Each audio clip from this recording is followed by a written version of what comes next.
It is 6:05 now. New for you this morning, millions of Americans are getting yet another round of relief when it comes to student loan debt. Less than 24 hours ago, President Biden announced a new extension on the federal loan payment pause.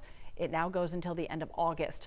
11 Live's Karis Belger joining us with some insight on what makes this pause different, Karis, and how it's going to impact the average borrower. Now, good morning. So the obvious thing here is more money in your pocket if you're not making payments on your federal student loans. And everyone I spoke with about this mentioned how this pause was coming during a time when prices were rising and many still have not fully recovered financially from the struggles of the last few years. So I did speak with a financial consultant at Truist about this. He said rising everyday costs on things like gas and groceries were a factor in this decision. He says borrowers should use this time to try and reconfigure their spending if possible, because it's likely payments will start up again after this reprieve. In the meantime, it's important to have the buffer because restarting student loan payments at this point would have been a massive strain on the finances of tons of people, specifically lower income households.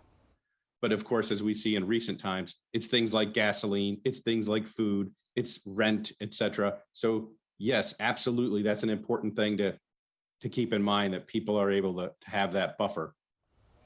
And one more thing to mention, this pause is not just for borrowers. Our expert says a final decision about student loans could come after this pause on the 31st of August. So even more of a reason for people to explore all of their options, including forgiveness programs and also other repayment options. All right, there's always a what's next part of the story, Karis. Thanks a lot.